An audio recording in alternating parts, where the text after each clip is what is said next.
Magandang araw mga kagulay, welcome back sa akin channel. Greggy Farmer nga po pala ulit to.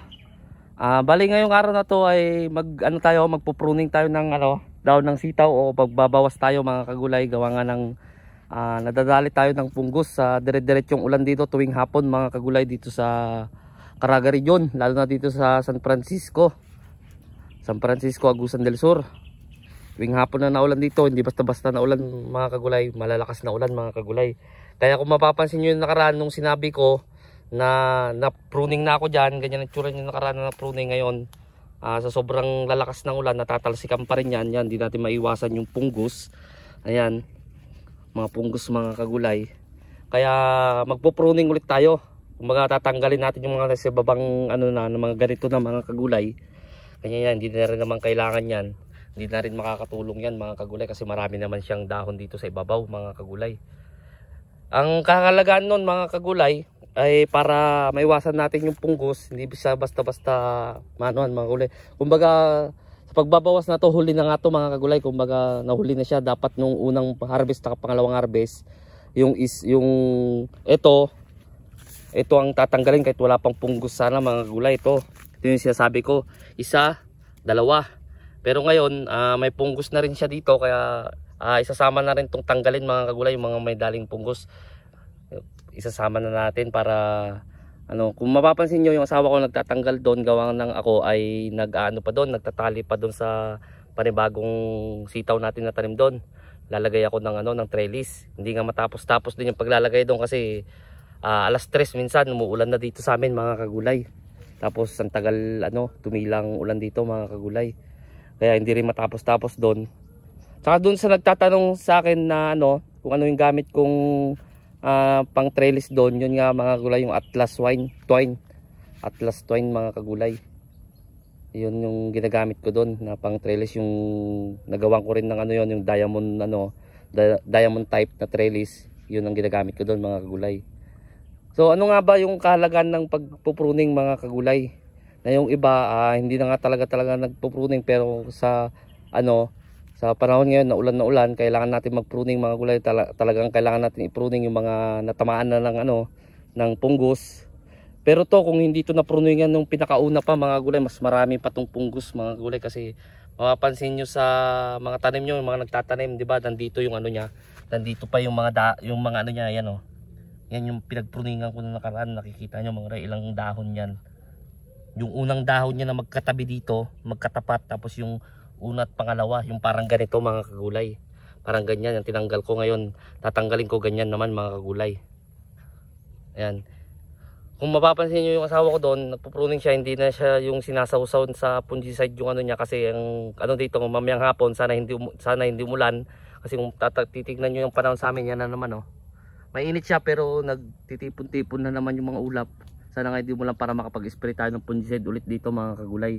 Kasi hindi na sinasawsaw ng asawa ko yung gunting sa fungicide. Kaya kailangan talaga kasi mayroon siya dito na nakipag-spray na ako dito nung nakaraan, kaso lang meron pa hindi napatay dyan, tapos ginunting niya, tapos nilipat niya dun sa wala na kailangan naman tanggalin kahit walang punggos. Pero kailangan na siyang tanggalin kasi kahit walang punggos yan mga gulay, ganun lang ginagawa ko. Tinatanggal ko pa rin yung mga yung sumunod doon sa pinruning ko, una at saka ikalawa uli. Kahit na walang punggos yan, ganun ang diskarte ko sa mga kagulay. Yan. Kaya hindi na siya nagsasawsaw ng gunting sa fungicide para kasi i-sprayan ko rin ngayong hapon mga kagulay. Sana nga hindi lang umulan. Ang itsura niya mga kagulay ganito. Ganyan ang itsura niya kapag hindi pa siya natanggalan. Ayan, ganyan ang itsura niya. Ganyan ang itsura. Kapag natanggalan na ito, tapos na ng asawa ko, ayan ang itsura niya mga kagulay. Malinis niya siya dyan hanggang dito. Malinis na siya hanggang dyan mga kagulay. Tingnan nyo. Wala na kayong makikita kayong paunti-unti lang naman kaya pa naman yan kapag na-sprayan. Tapos yung mga ganito kailangan inaayos pa rin. Yung mga ganyan kasi mamumunga pa yan mga kagulay. Naayos yung ganyan Yan. Naayos yung ganyan para pag namunga siya hindi siya sasayad sa Kung mapapansin nyo, hindi pa siya natanggalan kasi sabi ng asawa ko, unahin ko muna yung pruning, sabi niya, bago ko tanggalan ng ng damo, sabi niya. Kaya inayaan ko na lang din, discardin niya rin yung basta yung ano, sinunod naman niya, tanggalin yung ano. Ito hindi pa tapos dito banda mga kagulay. Kung makikita nyo, sunod-sunod pa rin naman yung bunga ng ano natin. Ayan, mga bunga ng sitaw natin. Kahit ka-harvest kanina, pang-anim na harvest kanina, hindi ko na nagawa ng vlog para i-upload dito sa ano, sa YouTube ko. Pero sunod-sunod pa rin yan mga kagulay, oh. Ayan, yan pa rin yung mga bunga niya, sunod-sunod. Ayan, marami pa rin siya. Marami pa rin naman siyang bulaklak na lumalabas. Dapat nga ang i-spray ko mamayang hapon pulyar, kasi every 2 days ako nag-i-spray ng pulyar, yung solo lang. Kaso lang nag-pruning nga yung asawa ko, kaya imbis na pulyar ay ano, yung fungicide na lang i-spray ko muna mga gulay. Baka bukas na lang siguro, kasi pulyar naman yun, wala namang halong ano, insecticide, pulyar lang solo. Kaya pwede naman bukas, tapos kinabukasan pwede naman ma-harvest mga gulay. Ganon. Kasi organic din naman yung pulyar na ginagamit ko dito mga kagulay. Ayan siya.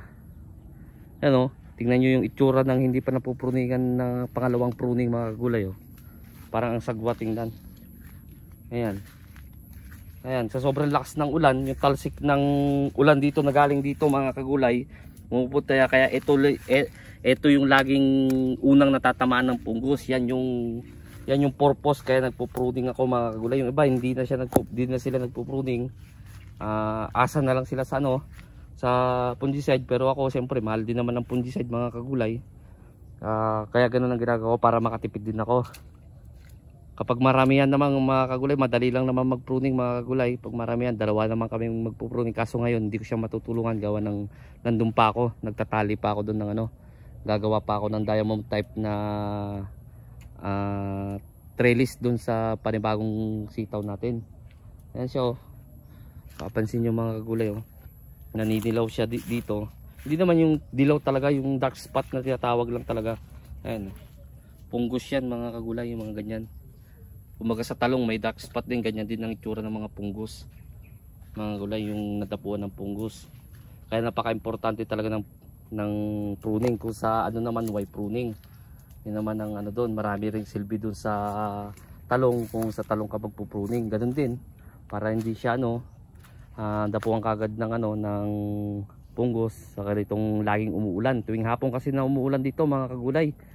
Nung nakaraan na sinabi ko sa inyo, mga 4 na araw na yata nang hindi umulan. Hanggang doon lang mga kagulay, kinahaponan noon ay umulan na ng umulan. Tuwing hapon na naman ang ulan niya. Kung minsan alas 3 pa lang mga kagulay. Ngayon nga mag-alas 3 na. Tignan nyo yung ano dito sa amin yan, oh. Makapal na naman yung ulap. Para sana nga hindi magtuloy, para makapag-spray po ako ng ano, ng fungicide. Tapos kinabukasan ano naman, pulyar lang. Bali yung ngayon isasama ko na yung ano, insecticide ngayon. Na ano, kasi meron siyang tama ng aphids. Na yung aphids pa yung tawag doon, yung dalawang klase ng aphids, di ba mga kagulay? Yung kulay itim at saka ano, aphids din naman ang tawag doon. Kaya kailangan ko rin samahan siya ng Optimax. Optimax lang ang inano ko dito mga kagulay. Yun lang ginagamit ko dito, Optimax sa insecticide o kaya formula. Sa ano naman, sa pulyar naman, biotonic o kaya extra tonic. Sa fungicide naman, Magica mga kagulay. Yung pa rin, yung ano ko pa rin, ginagamit ko sa talong. Kung anong ginagamit ko doon, yun din ang ginagamit ko dito. Saka meron nga palang nagpagamit dito sa akin, hindi ko na lang anuin yung ano, yung brand doon. Okay din naman siya, kaso hindi siya makapatay kasi mga kagulay, kaya hindi ko na tinuloy. Okay naman yung ano niya, maganda yung bulas niya nung ano, hindi ko naman itatanggi yun. Maganda, kaso nga lang sa performance ng sitaw, hindi niya mapatay yung ibang mga insekto. Kaya tinigil ko yon, kaya binalik ko ulit sa Agronica product mga kagulay. Hindi naman ako ano na gumamit ng iba, pero kapag nakita kong maganda sa bulas mga kagulay, organic din yon mga kagulay, hindi ko na lang babanggitin, baka sabihin ng iba sinisira ko. Nasa akin na lang yung kung ano yung, pero nakita ko kasi na napapasukan siya ng ano, ng uod. Napapasukan siya, kaya binalik ko sa akin yung ano, yung ginagamit kong Agronica product. So ayun mga kagulay, hanggang dito na lang ako. Kumbaga in-update ko lang kayo dito sa ginagawa namin ng asawa ko. Ginagawa pa lang ng asawa ko kasi siya lang tatrabaho ngayon dito sa sitawan.